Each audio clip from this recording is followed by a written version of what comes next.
dia lebih efektif efisien. Efektif efisien karena kalau misalnya tanam padi, kalau kita sendiri-sendiri paling berapa bisa kita tanam? Enggak sampai setengah petak sawah sanggup kita dalam satu hari. Jadi kalau kita punya sawah umpamanya ada 10 petak, maka bayangkan berapa hari baru siap kita tanam. Tapi dengan mesraya 10 petak itu dalam satu hari bisa siap. Jadi efektif dia, efisien. Kemudian kepada teman yang lain juga seperti itu. Ya, dia akan bisa dilakukan, digarap tepat waktu, ya. Jadi betul-betul efisiensi waktunya itu betul-betul terwujud. Jadi saya pikir itu memang bentuk kearifan yang dimiliki dengan mesraya. Mesraya ini kan tergantung pada objek pekerjaan. Kalau siswa apa pekerjaan hari ini yang butuh mesraya? Itu perlu diidentifikasi, dicari. Saya pikir siswa di desa, di kampung mungkin beda dengan siswa di kota. Kalau siswa di kampung mungkin masih ada juga garapan-garapan apa dia, entah pertanian, entah apa umpamanya. Kalau siswa yang dekat dengan nelayan, pekerjaan apa umpamanya menjaring jala itu umpamanya sangat memungkinkan itu dilakukan. Jadi terpulang, saya pikir identifikasi pekerjaan dari siswa itu sendiri itu perlu dilakukan dan dia bisa bikin grup untuk mesraya dari waktu ke waktu. Jadi ini saya pikir kalau untuk siswa, kalau memang langsung pekerjaan, identifikasilah apa pekerjaan yang memungkinkan di mesraya. Tapi kalau nilai mesraya itu ada kebersamaan. Nilai kebersamaan bagaimana di kelas? Ada nilai kebersamaan yang muncul yang dituntut. Entah soal kebersihan di ruangan atau bagaimana umpamanya menggarap satu gambar atau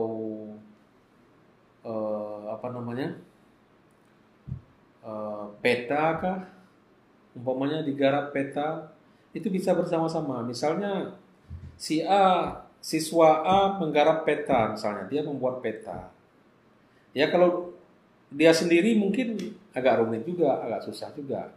Tapi kalau ada kebersamaan, mungkin peta yang seseorang tidak begitu paham dengan kebersamaan, akhirnya bisa diselesaikan, membuat peta itu dengan baik.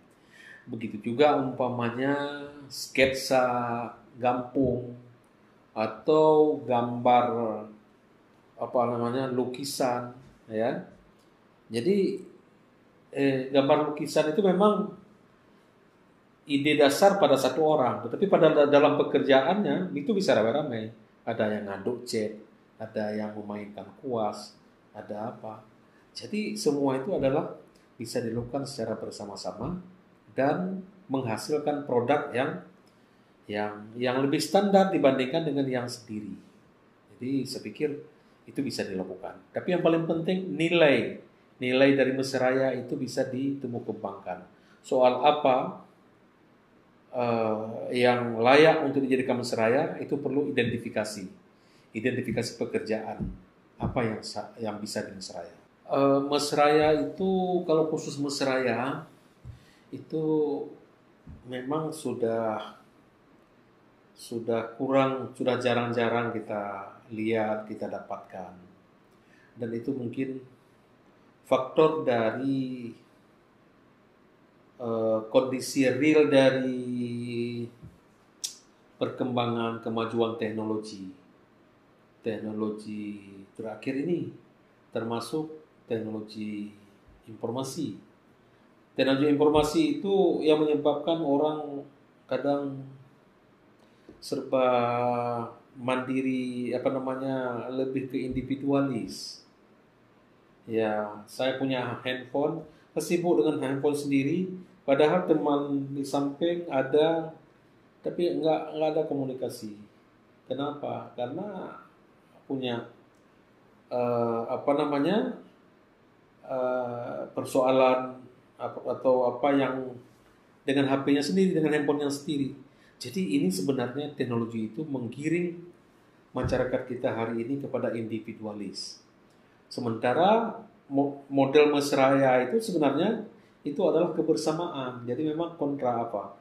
Nah, tapi lagi-lagi dengan ungkapan saya terakhir ini saya ingin sampaikan bahwa tidak serta-merta nilai kebersamaan termasuk di dalamnya adalah mesraya itu dihilangkan begitu saja. Dia tetap bermakna guna, dia tetap memiliki nilai-nilai yang sangat positif untuk perkembangan dan kemajuan masyarakat kita pada umumnya. Sementara nilai-nilai individualis itu jika terus berkembang, maka jadilah manusia-manusia kita ini manusia-manusia yang terpilah-pilah, yang tidak saling kenal, yang tidak saling bisa membantu. Kenapa? Karena tuntutan daripada individualis itu memang begitu adanya. Dan itu nilai barat, bukan nilai timur, bukan nilai orang Islam itu. Kalau dalam Islam, kebersamaan itu ta'awun, ya, saling kerjasama itu harus ditegakkan dan dituntut. Dalam Islam seperti itu adanya. Demikian, terima kasih. Assalamualaikum warahmatullahi wabarakatuh.